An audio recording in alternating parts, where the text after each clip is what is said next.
Welcome to another Remnant Cancer Support Group meeting. Today I have an amazing guest, but I do want to share with you some of the things that Remnant Cancer Support Group does. Currently, we're meeting online every 2 weeks with a new guest, and each guest will have a different testimony, and they will have different feedback as to how they overcame cancer. So we would love it if you can join us every 2 weeks, same place, same time, 12 noon, because we're doing some new things with Remnant as we are not able to go and see. So we would love it if you would just make a note on your calendar every 2 weeks to meet us here, same place, same time. Today I'm meeting with an amazing woman. We've had some great guests in the last week, 2 weeks or so. Probably about 4 weeks, we've had two different guests. And this guest that we have on today is Miss Dora Ward. And Miss Dora Ward is going to be sharing with us how she overcame breast cancer. She is a fighter. On last week, we had 2 weeks prior to that, we had a survivor. Today, we're going to be talking to a fighter who is currently completing her processes of breast cancer. So today I introduce to you Miss Dora Ward, and I'm going to be sharing with you about how she is a warrior and what a warrior does. As a matter of fact, before we bring her on, I'm going to share that with you. A warrior is an individual. They're brave or experienced soldier or fighter. And today we're going to listen to how she fought through the different situations she had to go through to get through breast to Miss Dora Ward. Hello, everyone. Hey, Dora, how are you? Doing well. Very good. Wonderful. Well, I just told our listening audience that you are a warrior, you are a fighter, and how you're going to share with them today about how you overcame breast cancer. And Yes. that, however, you're still in the fight, but the processes that helped you to overcome some different situations as a result of getting through this process. So today I'm going to start with you sharing with our listening audience a little bit about yourself. Just share with us what you currently do, what kind of work you do, who you are as an individual before we go into bigger questions. Okay. My name is Dora Ward. I am currently 47 as of August 24th of this year. I have one biological son, but when I was 23, after my mom passed when I was 23. So got custody of my four siblings, and I already had a son. So I was 23 with five kids. Wow. Now everyone is gone from the nest, of course, and I live alone. And it's beautiful. I have nieces and nephews, no grandchildren, no rush. Um, but my family was small. It was just me, my mom, and my two uncles. My grandparents died when I was and no aunts, no cousins at the time. I have first cousins now, but I'm our family has always been real small as far as fathers, no known fathers to none of the children that were active in our lives. So the family was kind of small. So and I am currently working at a mental health institution right now. So I am on medical leave, doing this last part of the cancer, which is radiation, which will be coming up in a couple of weeks. So just taking one day at a time right now, and want to let everybody know the Awesome. seriousness of what's going on and how you can overcome it. Excellent. Yeah. Excellent. Well, since you went into your family and your family type, it was a smaller family. I would love if you could share with us family history. Was there a family history of cancer in your family prior to you being diagnosed? Okay, so yes, I did genetic testing. And first, I want to say this is my second go round with cancer. I started when I was 40, thanks to several of my sorority sisters of Delta Sigma Theta Sorority Incorporated.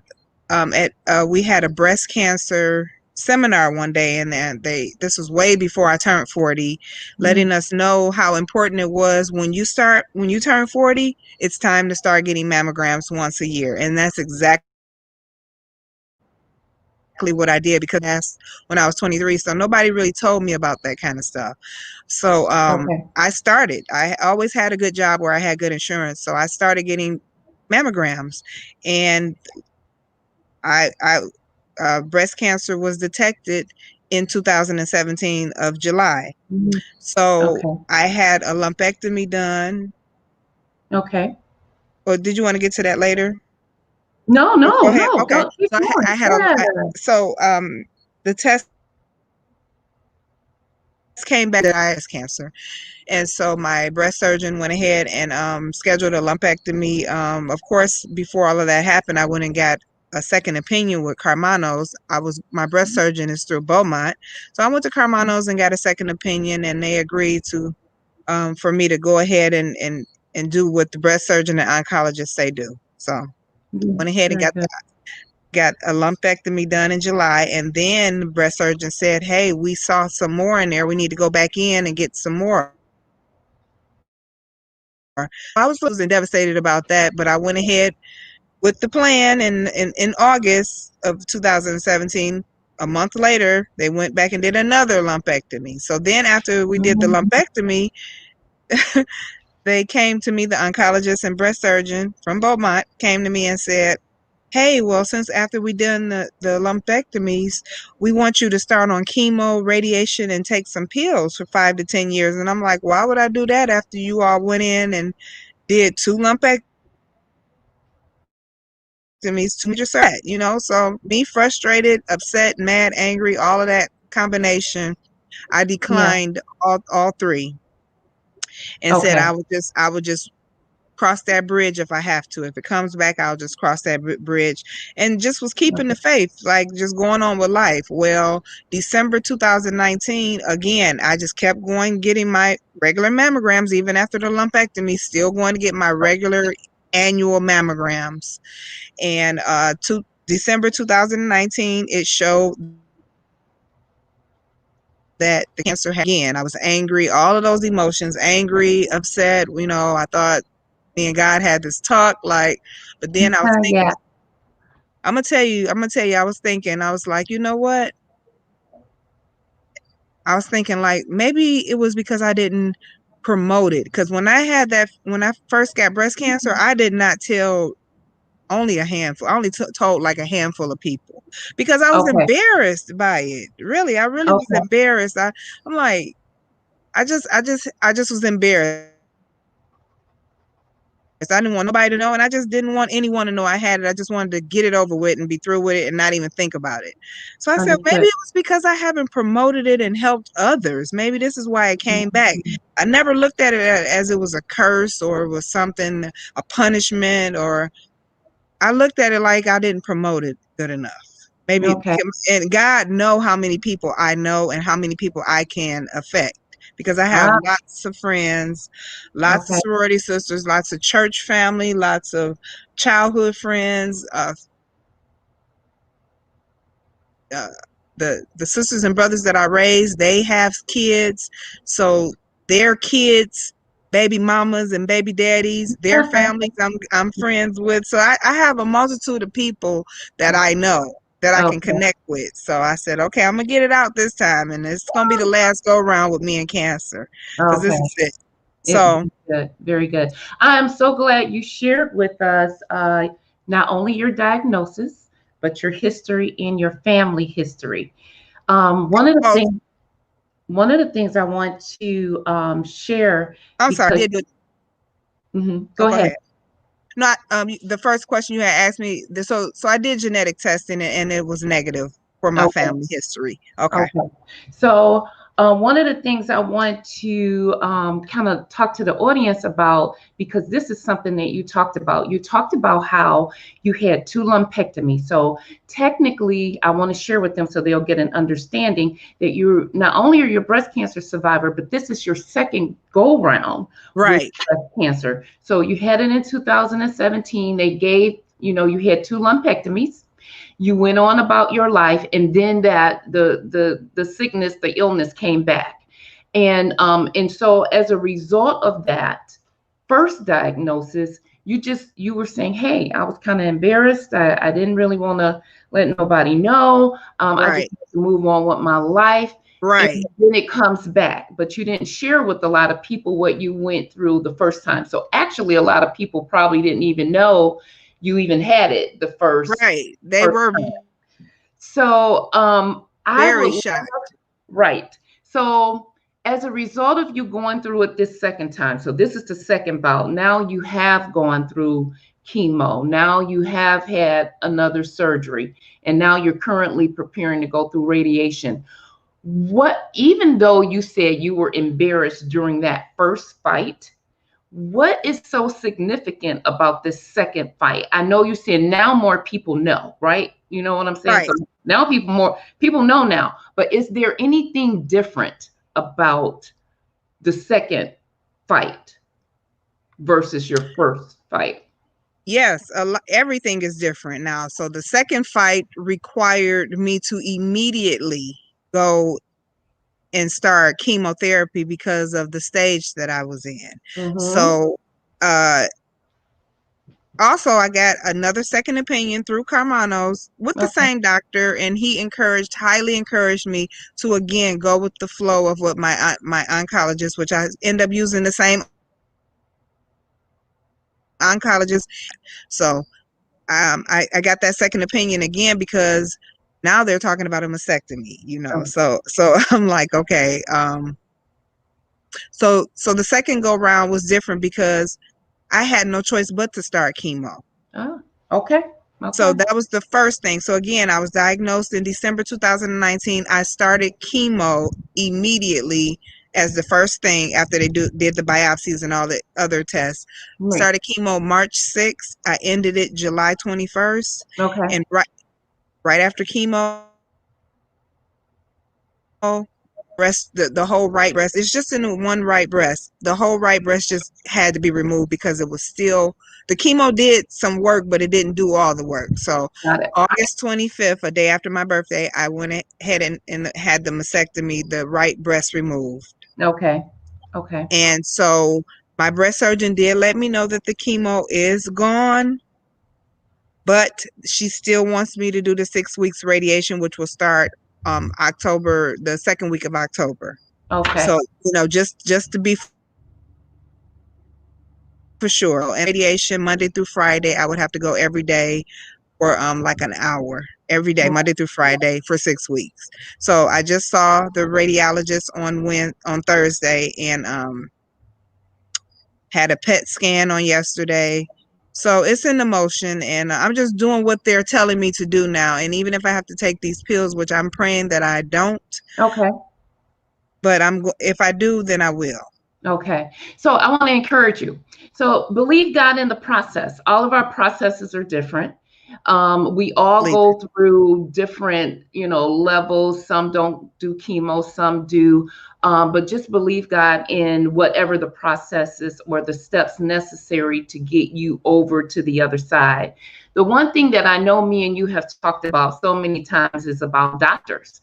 And one of the things I want to talk about is when it comes to doctors, I know we've had this conversation, what was the determining factor to getting that second opinion? Because you stated there were some things that the first doctor did that the other doctor didn't. What was the determining factor of you making that decision to get that second opinion?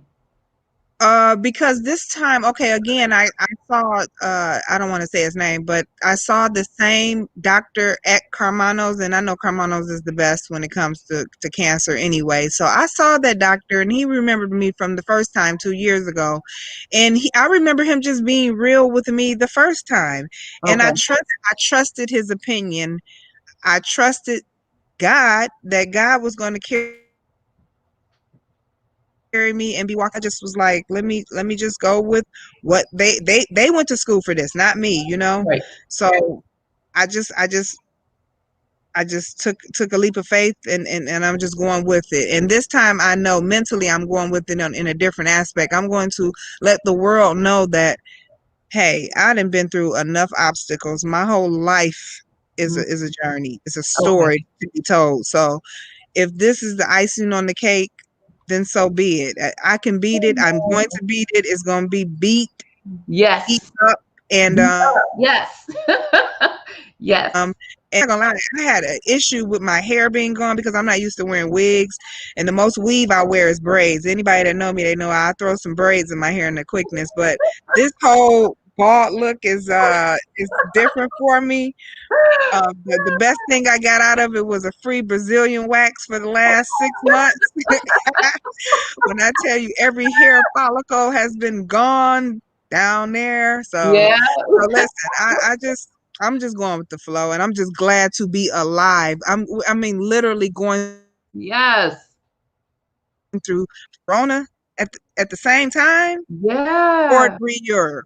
I'm a Yeah. warrior, and I love that, and I want the world to know we gonna all help each other with this. I have gotten so much support from so many, again, so many. You, Excellent. Deidra, alone, or Lisa referring me to you.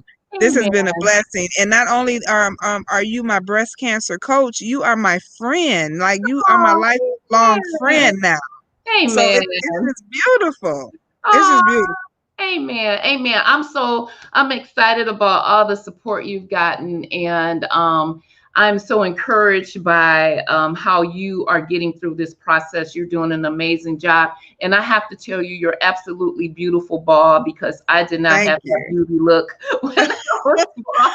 I was Uh, like, I didn't do wigs, I didn't do nothing. I was like, let me put on the hat because this ain't right. working. But you look Yeah. fabulous, and I'm so glad, in the midst of us going through this type of illness, Dora, the truth of the matter is that God will embrace us with a certain amount of confidence that He has given us so that we can push through, right? And so Right. you're pushing through no matter what. But I got a slew of questions I want to ask you. Okay. And one of those questions that actually came from somebody in our audience, and they're asking, for someone who doesn't have the best insurance or they don't have insurance at all, where can they get tested? Is there something like this? Carmanos have a program where people can go to that they don't have insurance, or do you know anything about that process?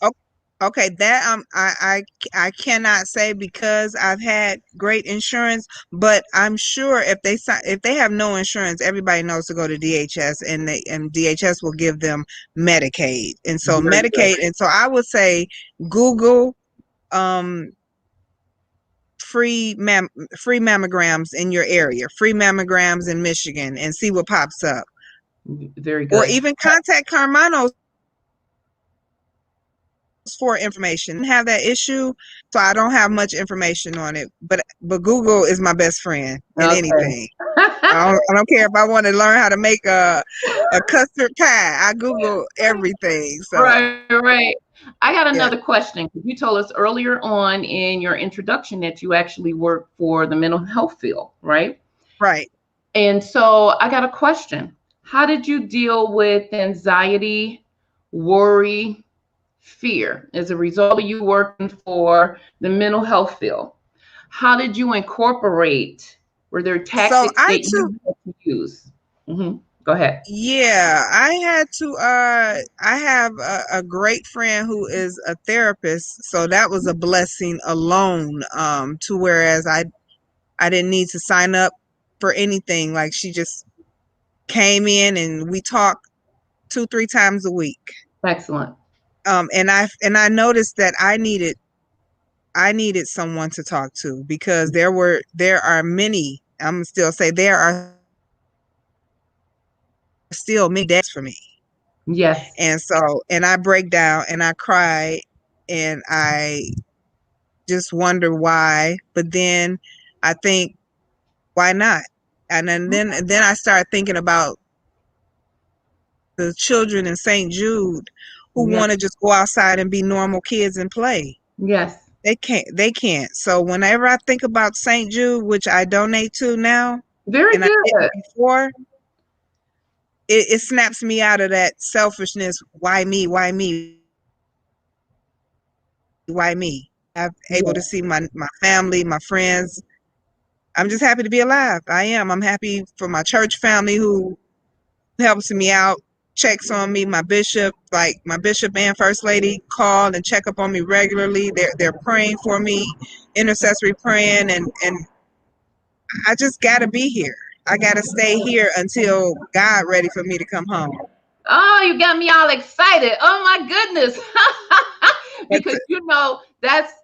that's my mission. And I'm glad you brought up your church, because when I was going through my church, they played a huge role in my recovery, and my Yeah. pastors and intercessors and different things. And sometimes I think a lot of times people kind of get it twisted. They don't always understand the importance of being part of a great body of believers. So Oh yes. when we do have these hardships in our lives, that we really do have some men and women of God that can help us get through some things. Right. So yeah, and I'm glad you said that, Deidre. I worship and get taught Detroit, Michigan at 340 West Grand Boulevard, Bishop Greg A. Booker and Lady May Booker. Okay. And even my first lady had helped me with the hair part, the hair loss part. She Okay. gave me her testimony on that, and that made me feel good. I've Okay. tried wearing wigs, and they're itchy, sweaty, and I just can't do it. So I'm just like, Dora, just be beautiful how you are from the outside, from the inside out, from the Yes. outside, from the inside out. Yes. So it took some adjustment. Me sitting here with nothing on my head, no scarf, no hat. Yep. I know I'm about I'm it. one day at I a time. Yes, I believe me, I know about it. One of the things I wanted you to talk about a little bit too is your family. How did your family adjust, or how did your family deal with your diagnosis? Was everybody, what did that look like for you? As a result of you going through. I know Yes. you said you got family support, but what else were they? Did they decide, let me go get tested too? What was the Okay. So determining factor? okay. So my son, he was, of course, and still is to this day, not feeling okay with the cancer. But they were my siblings, and my sister. They were devastated because that I had to go through this. Okay. Then and then people think of death, but it's really not like that if you're Yep. fighting, if you're fighting, if you're doing something about it. So Yes. again, I thank God that I Yes. was able, and I know this may sound a little cliche, but I'm so glad that I had enough sense to go graduate from 2 universities, get a Mm. degree so that I can have a job with good insurance in order to get Yes. mammograms regularly, Yes. and not just Yes. any kind of mammograms. Like it determines what kind of insurance determines. Like I don't think I'd be able to get a PET scan if I had no insurance. Like a PET scan could run about Absolutely. 1,400. So Absolutely. everything has just been a blessing on my end. But I want to encourage people either I'm sure that would help pay for, like St. Jude. Those Yes. children, those children's families don't have to pay a dime for anything. Yep. And Yep. and Absolutely. all biopsies, PET scans, additional mammogram, costly. But Yes. back to my family, they have been there for me. My sister lives right around the corner from me. My sister-in-law. My son stays less than 15 miles away. So, and my brother Nicholas and my brother Jamal, all supportive of me. Janelle, Whitney, Deontay, Nicholas, Jamal, all supportive of me. And if my brother Cornell was still alive, I know that he would be supportive also. Amen. Amen. Praise God for your church family and your immediate family reaching out during that time to help you. There are so many people, Dora. I know we've talked a lot. Oh There's my so God. many people out here that are, at the time I had different situations with my journey. I had slew of church family as well that helped. But sometimes I didn't always have somebody there immediately. You know what I mean? Yeah, I Someone do. right there, that could support me in different things at the time. But what I do know, there's a lot of people out here that don't have any support or any help. And that's why Remnant is such, being a great supporter to individuals who are going through, Yeah. because sometimes they don't have that somebody to encourage them. So I'm grateful that you and I both kind of had that connection where we had other people to help us. But the good thing about this interview is that what you're talking about, when you said on your second diagnosis that maybe I was supposed to kind of like help some people, do you feel like that's part of your process, that you should be helping people now? Yes, yes, Yes. yes. And I'm hoping, Yes. yeah, I'm just hoping God is honoring that. If this is the reason why it came back the second time, then I'm hoping I'm fulfilling what is needed. And the more I talk about it, actually, the more comfortable I'm getting with it. Like, I'm serious. Even me sitting here with no hat and no scarf on my head, that I'm getting comfortable with it. Yes. I'm accepting it Excellent. as I'm fighting. I'm accepting Absolutely. it. Excellent. Well, I got so many questions, but one of the things I want you to talk to me about, if you walked or you had talked to someone walked up to you right now and said, "Hey, I got a diagnosis with breast cancer," or "I got a diagnosis with," sir, what would be some of the steps that you could encourage them in order to get through their process? They just got diagnosed, they run into you, and what would you say to them as a result of you getting through your processes the second time? Or whatever, what did you even learn on the first time that you didn't do the second time that you can encourage that person for them to do, or they should do? Okay, so I was told to get a second opinion because I don't even think I would have thought to do that. And I was even told by you Yeah. to go to another hospital. Yeah. Do Carmanos and another hospital, Henry Ford, maybe. So because I was comfortable with the second opinion, I went with that. So I would tell them to get a second and a third opinion. Very good. I would introduce them to you, of course, with Remnant, having a support group. It's groups on Facebook, other breast cancer support groups or cancer in general support groups on Facebook that are good to link up with. Mm-hmm.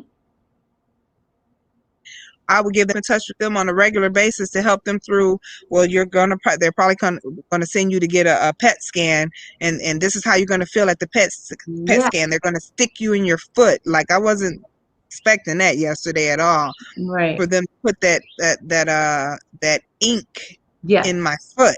Yes. And have to lay in that machine. Yes. And lay still. They're going to tell you, so I'm going to give them everything I've went through step by step. I'm Mm-hmm. going to give them heads up so that they'll know what to expect. Excellent. Wonderful. I think that's really, really good. And another thing I want to talk about or discuss is, how they've put out there that women should wait until they're 40. Okay.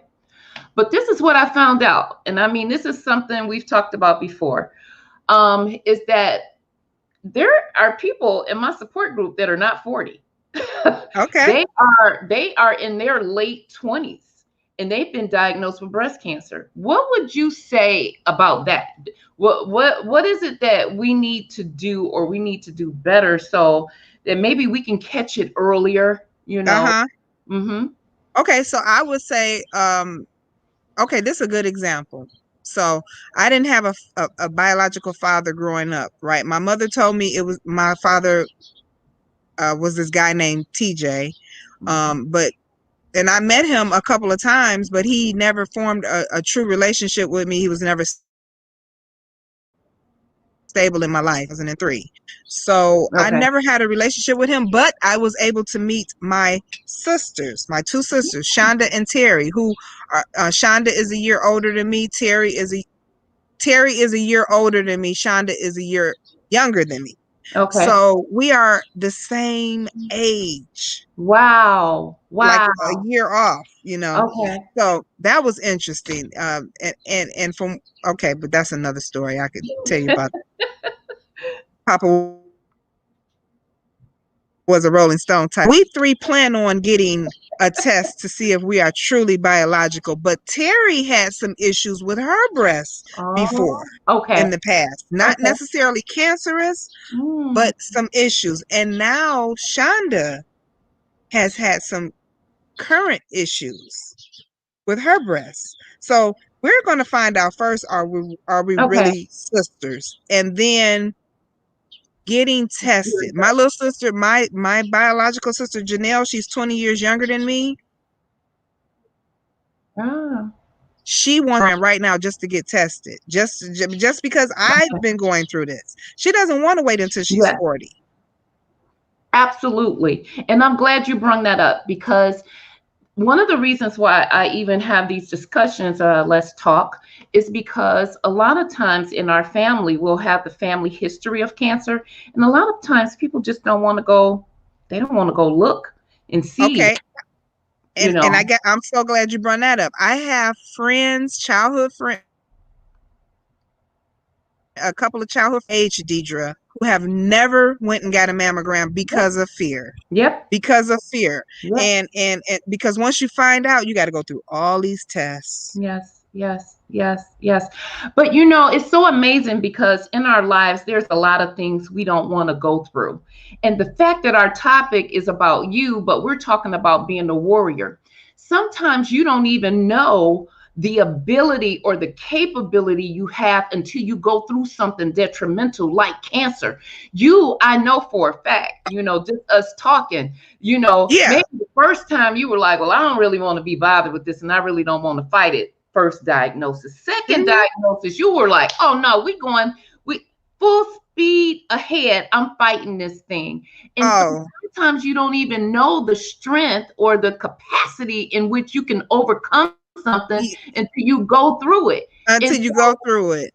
Because I was so,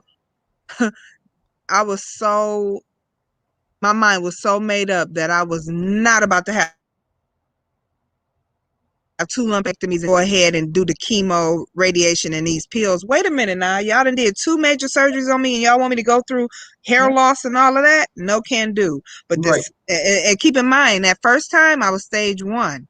right. Now this time around, come to find out, I'm still thinking I'm stage 1, Deidre. That was not the case. I was stage 3 this second go round, and found that out. I didn't find that out until April.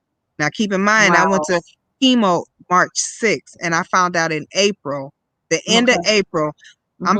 I'm thinking I'm stage 1. I'm thinking no,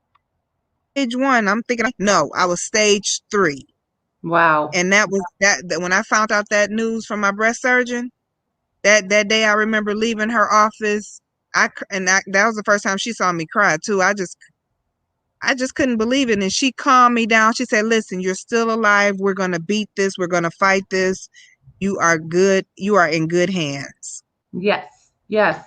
And so, I was just thinking about that because sometimes people will wait until they're 40 because, of course, they're putting it out there in the healthcare system that wait for people to wait till they're 40. But I really want this program. The reason why I always make sure that each person that we talk to talk about their family history is because a lot of times you'll see it in the family history prior to you even being diagnosed. And a lot of times we don't know we need to go get looked at prior to. Right. So I'm so glad you shared that today, because my encouragement to the listening audience is to get looked at if you have a family history of it. And so I'm excited that we've had this conversation today. One of the things I want you to talk about a little bit before we get off of here, because I'm just so excited about you finishing radiation. And I know we've had a little party. We've had a party after you finished chemo. And you got some amazing friends. I've had the opportunity to meet some of your friends, and let's make sure we put that shout out there to our Lisa, because that's how I got connected to you. But one of the things, if you could share, because I always, I try to put a little humor here, as being a single woman, because I'm single as well, being single, how have you been able, like your confidence level, you're single, I'm single, like, what's your confidence level like as a result of this?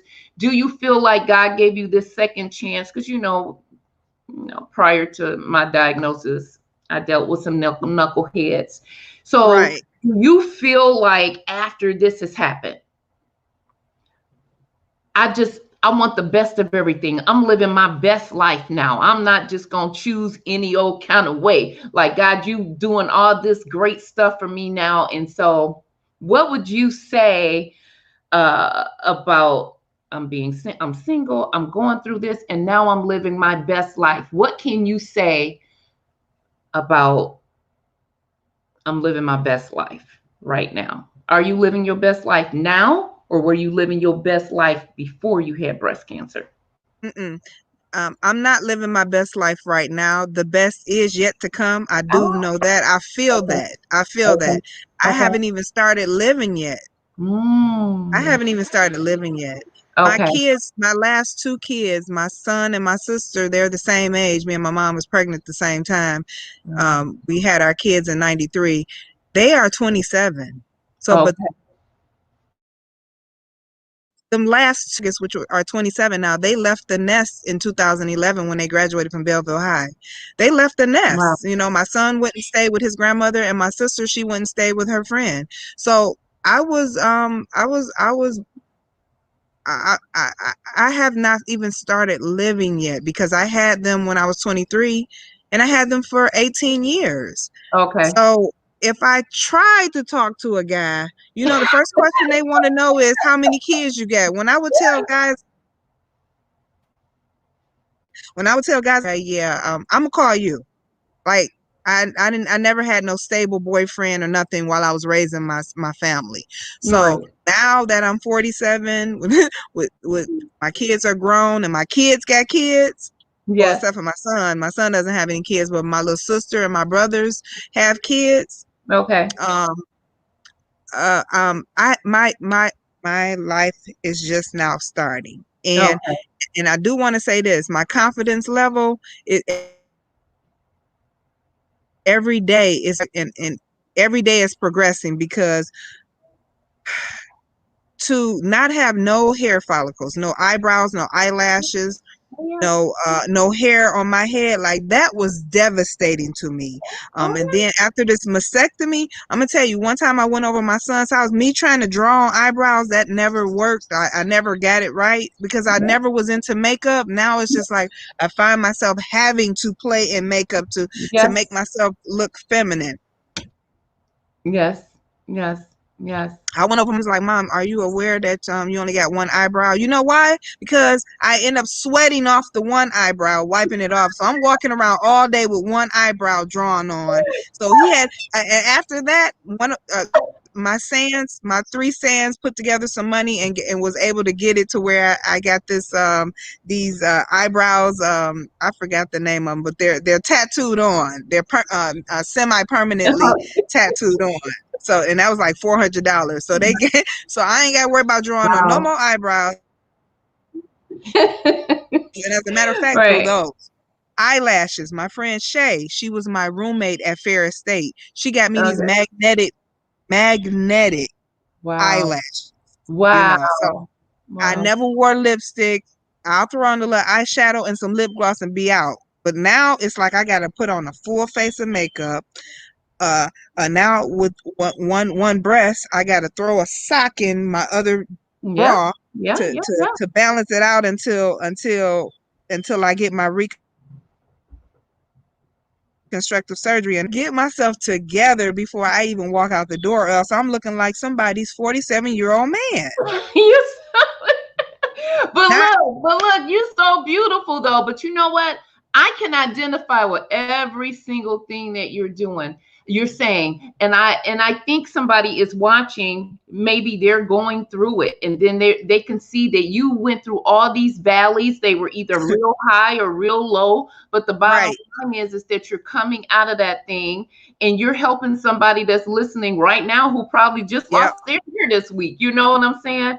Yeah. And so, but I want to encourage you here. When that hair grows back, it's going to be fabulous. Because I can't wait. I feel a little peach fuzz and it's all coming back gray too. I'm thinking like, did that come from stress or is that just the dye that's gone? The dye, I would dye my hair. Oh my goodness. All the time. So I'm like, wow, am I naturally gray because I'm 47 now or? You're so silly. But you know what's so funny? Edges, they ain't coming back. Yeah, when mine came back, it came back gray. So all my hair came back gray. That's why I keep it colored. All my hair came back gray, but it's going to be super curly. I just want to encourage you that it's going to grow back beautiful. I am so grateful that you shared with us today your journey, and it's going to help somebody. So if we put it on online community, so somebody watches the video and that they get encouraged in the midst of it, in the midst of everything that you have gone through. The bottom line is that every day you wake up, girl, that's a miracle in itself. You waking up every day is still blessed despite what you're going through. Yeah. And what we're going through, the COVID. Yeah. Despite that too. Like it's just like a double challenge. Yes, absolutely. Well, Dora, I just want to thank you for your time, your commitment, your love, you embracing me when you were, introduced to me. And so I'm grateful for that. I'm so excited that you spent time with us on the Saturday to share with us what you fought through, what you overcame, and that you're getting ready. You're working on living your best life after this. So I just want to thank you. I thank God for your tenacity to fight, and that the fact that you're a warrior. I thank God for you. So be encouraged. I'm so grateful that you sat with us today. God bless you and may God keep you.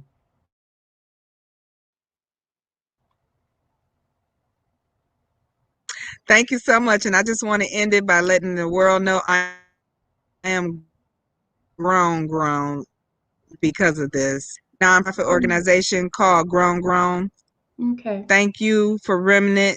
And I just thank God for blessing me every day and carrying me through this. Amen. Praise God. Love you, sis.